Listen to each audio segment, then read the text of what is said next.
وَأَوْحَيْنَا إِلَى مُوسَى وَأَخِيهِ، ہم نے وحی کی حضرت موسیٰ اور ان کے بھائی کو، أَن تَبَوَّآ لِقَوْمِكُمَا بِمِصْرَ بُيُوتًا، کہ مقرر کرے اپنے لوگوں کے لیے مصر میں گھر. اپنے ماننے والوں سے کہے کہ مصر کے اندر اپنے اپنے گھر ٹھیک کر لیں. وَجَعَلُوا بُيُوتَكُمْ قِبْلَةً، اور بنا دو اپنے گھروں کو قبلہ رخ. ویسٹ اوپن اور ایسٹ اوپن سے کام نہیں بنتا، قبلہ رخ گھر بناؤ. گھر کی دائیں طرف باورچی خانہ ہو، بائیں طرف بیت الخلاء ہو. اٹیچ باتھ روم سے توبہ کرو، حافظہ برباد ہو جائے گا. یہ ہے گھر. ایک گھر ہے، ایک گور ہے. گھر وہ ہے جو جنت کا منظر ہو، اور جو گھر جنت کا منظر نہیں وہ جہنم کی کھائی. بناؤ اپنے گھروں کو قبلہ رخ، کیونکہ فرعون باہر تو عبادت کرنے دے گا نہیں، گھر میں نماز پڑھنے میں سہولت ہو. اور ایک تفسیر یہ بھی ہے، روح المعانی میں ہے، کہ اپنے گھروں کے اندر نماز کی جگہ بناؤ. جس گھر میں نماز کی جگہ ہے وہ رحمتوں والا گھر ہے. ٹی وی لانچ موجود ہے، فلاں لانچ موجود ہے، فلاں بدماشی کی جگہ. نماز جی کہیں بھی پڑھ لے، آپ کہیں پڑھ لے، اور نماز کی جگہ ہو جہاں خواتین رمضان میں اعتکاف کرنے بیٹھ جائے، متعین مقام ہو، بہترین وضو خانہ ہو، شاندار صاف ستھری جگہ ہو، قرآن مجید دین کی چند کتابیں قریب میں رکھی ہوئی ہو. آدمی تسلی سے سنت نفل پڑھ کر بیٹھ جائے، اللہ سے اپنی بندگی راز و نیاز کرے. وہ آؤ تفسیر پڑھو، تمہیں گھر اور گھر بنانے، گھر میں رہنے اور لوگوں کو بلانے اور گھر کو جنت بنانے کا طریقہ آ جائے گا. اور بناؤ اپنے گھروں کو قبلہ رخ.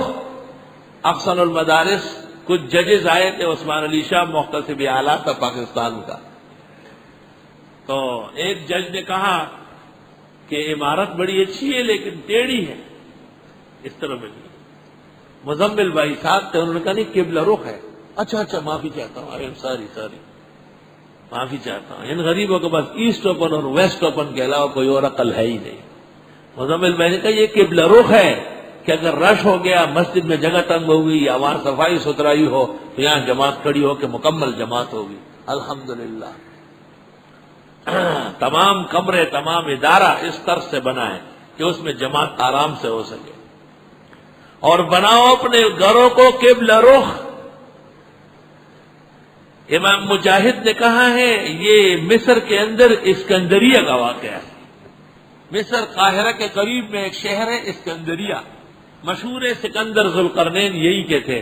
محقق ابن الحمام بھی یہی کے باشندے تھے.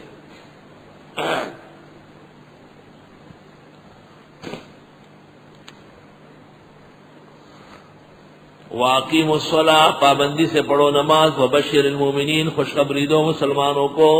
وقال موسیٰ، فرمایا حضرت نے، ربنا ہے پروردگار، انک آتیت فرعون وملأہ، بے شک آپ دے چکے ہیں فرعون اور اس کے سرداروں کو زینتاً، خوشیاں. آپ نے ان کو بڑا ہجوم دیا ہے. واموالا، مال و دولت، فی الحیات الدنیا، دنیا کی زندگی میں. ربنا لیضلوا عن سبیلک، اے پروردگار یہ تو بھٹکائیں گے تیرے راستے سے. ربنا اطمس علی اموالہم، خدا ان کا مال ختم کر دے. واشدد علی قلوبہم، سختی ڈالے ان کے دلوں پر. فلا یؤمنوا حتی یروا العذاب العلیم، پس ایمان نہیں لیں گے یہاں تک کہ دیکھ لے عذاب دردناک آنکھوں سے. قال، اللہ نے فرمایا، قد اجیبت دعوتکما، قبول کی گئی تم دونوں کی دعوت. فاستقیما، مضبوط رہیے. ولا تتبعان سبیل الذین لا یعلمون، مت چلے راستے پر ان لوگوں کے جو جانتے نہیں. دعا قبول ہو گئی، فرعون دیر تک نہیں رہے گا، اب وقت آ گیا. وجاوزنا ببنی اسرائیل البحر، اور ہم نے پار لگائے اسرائیلیوں کو بحر احمر سے. بحر احمر سے اس کا ایک ساحل دریائے نیل ہے. فاتبعوا فرعون وجنودہ، پیچھے پڑ گیا ان کے فرعون اور اس کے لشکر. بغیا وعدوا، ظلم و زیادتی کر کے.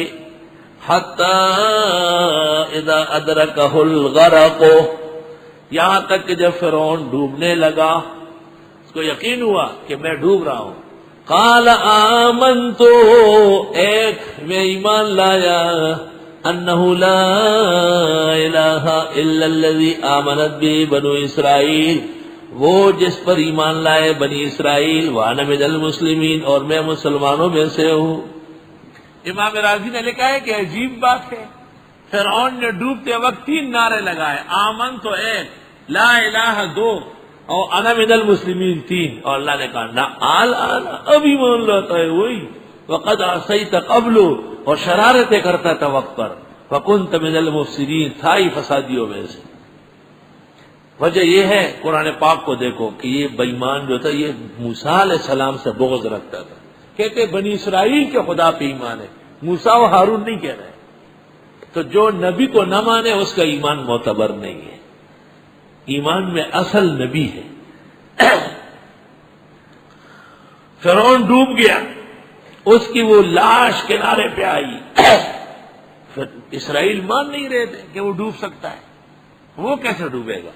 فَالْيَوْمَ، پس آج کے دن، نُنَجِّيكَ بِبَدَنِكَ، ہم بچاتے ہیں تیرے دھڑ کو، لِتَكُونَ لِمَنْ خَلْفَكَ آیَةً، تاکہ ہو جائے تو آنے والوں کے لیے عبرت، وَإِنَّ كَثِيرًا مِّنَ النَّاسِ عَنْ آيَاتِنَا لَغَافِلُونَ، اور بے شک بہت سارے لوگ ہماری آیتوں سے بے خبریں ہیں۔ فرعون کی لاش آئی، آہا، روح المانی میں ہے، موسیٰ علیہ السلام نے اللہ تعالیٰ سے کہا خدایا چہرہ چمک رہا ہے، یہ کیا بات؟ وہ تو موسیٰ کلیم ہر بات کرتا تھا کہ آمخ تک سپنشو خشتہ ڈیر جاتے دا والے۔ اللہ تعالیٰ نے کہا اے موسیٰ، ہر جمعے کو یہ صبح صبح شوق سے کنگھی کرتا ہے داڑھی میں، بہت خوبصورت طریقے سے، نہیں کہ طالب علم کی طرح نماز میں مسجد میں کنگھی ہو رہی ہے، بال نیچے گر رہے، خیر ہے، وقت پر صبح صبح جمعے کو یہ کنگھی کرتا تھا بڑے شوق سے۔ اور جو داڑھی کا احترام کرے اس کا چہرہ کبھی منحوس نہیں ہوگا، سوائے بدعتی لعنتی کے چہرے کے، کہ وہ داڑھی نہیں ہے، وہ بکرے کے بال ہے، اس کی کوئی حقیقت نہیں۔ اب اور سن لو، فرعون سب کچھ تھا لیکن داڑھی نہیں مونڈتا تھا، وہی داڑھی مونڈوں کو چاہیے عبرت حاصل کرے گا۔ لاش پڑی ہوئی ہے اور اس لاش کو محفوظ کیا گیا، چند سال پہلے جرمنی لے گئے تھے علاج کے لیے، عجائب گھر مصر میں، شاہی عجائب گھر میں ہے، اور لمبی تاریخ و واقعات ہیں اس کے۔ اور ہر سال جب وہ زمانہ آتا ہے جس میں وہ ڈوب گیا ہے تو کہتے ہیں اس کا رنگ اور اس کی کمر میں باقاعدہ کیڑے شروع ہو جاتے ہیں، کیڑے، تو اس کیڑوں کے علاج کے لیے اس کی ہڈیوں کو جرمنی لے گئے تھے، اخبار میں آیا ہے۔ مصر کے بعض زنادقہ نے لکھا ہے کہ بہت فرعون گزرا، یہ ایک نہیں، شیخ زاہد الکوثری نے ترکیہ سے مضمون نکالا، خبردار، اور کسی فرعون کی کوئی حقیقت نہیں، وہ فرعون موسیٰ ہے جس کی قرآن کا معجزہ ہے کہ اللہ نے کہا ہم آپ کا دھڑ بچا رہے ہیں، بچا ہوا ہے، پڑا ہوا ہے پنجرا، ہڈیوں کا پنجرا برباد پڑا ہوا ہے، اللہ نے عبرت چکائی ہے۔ وَلَقَدْ بَوَّأْنَا بَنِي اسرائیل، ایک روایت آلوسی نے نقل کی ہے کہ فرعون جس وقت ڈوب رہا تھا وہ بار بار لا الہ الا اللہ پڑھ رہا تھا، تو جبریل نے کہا کہ میں نے فوراً کیچڑ لی، اس کا منہ بند کر دیا۔ میں نے کہا کہ بار بار لا الہ الا اللہ پڑھتا ہے، کہ اللہ تعالیٰ کو رحم نہ آئے، اس کو بچا نہ دے۔ تو اشکال یہ ہے کہ جبریل کا کیا بگڑتا تھا، ہو جاتا مسلمان۔ تو جبریل فرشتہ ہے، وہ خود کچھ نہیں کرتا، اسے حکم ہوا ہے تو بند کرو اس کا منہ۔ تو مسئلہ معلوم ہوا کہ بدعتی کا ذکر، مشرک کا لا الہ الا اللہ، ان کی مسجدوں میں کتبے اور لکھت، اس کے کوئی احترام و ادب نہیں، کیچڑ مٹی پھینکو اس کے اوپر، یہ ہے مستقل بات، اور یہ ملائک کا کام ہے۔ وَلَقَدْ بَوَّأْنَا بَنِي اسرائیل، اور ہم نے ٹھکانے دیے اسرائیلیوں کو، مبوّأ صدق، سچے ٹھکانے، وَرَزَقْنَاهُم مِّنَ الطَّيِّبَاتِ، اور ان کو روزی دی صاف ستھری، فَمَا اخْتَلَفُوا، اختلاف نہیں کیا، حَتَّى جَاءَهُمُ الْعِلْمُ، یہاں تک کہ ان کو علم آیا، إِنَّ رَبَّكَ يَقْضِي بَيْنَهُمْ يَوْمَ الْقِيَامَةِ، بے شک تیرا رب فیصلہ کرے گا ان میں قیامت کے دن، فِيمَا كَانُوا فِيهِ يَخْتَلِفُونَ، جس میں یہ اختلاف کرتے تھے، فَإِن كُنتَ فِي شَكٍّ، پس اگر آپ شک میں ہیں، مِمَّا أَنزَلْنَا إِلَيْكَ، اس وحی سے جو ہم نے آپ کو اتاری، فَاسْأَلِ الَّذِينَ يَقْرَؤُونَ الْكِتَابَ مِن قَبْلِكَ، پس آپ پوچھ سکتے ہیں ان لوگوں سے جو پڑھ رہے ہیں کتابیں آپ سے پہلے، ان کتابوں کے مطابق آپ کی وحی ہے۔ شک آپ کو نہیں ہے، شک ان مخاطبین کو ہے جو قرآن سے روگردان تھے. لقد جاءک الحق من ربک، آگے آپ کو حق رب کی طرف سے. فلا تکونن من الممترین، پس مت بنیے شک کرنے والوں میں سے. ولا تکونن من الذین کذبوا بآیات اللہ، مت بنیے ان لوگوں میں سے جو تکذیب کر رہے تھے اللہ کی آیتوں کی. فتکون من الخاسرین، پس ہو جائیں گے نقصان اٹھانے والوں میں سے.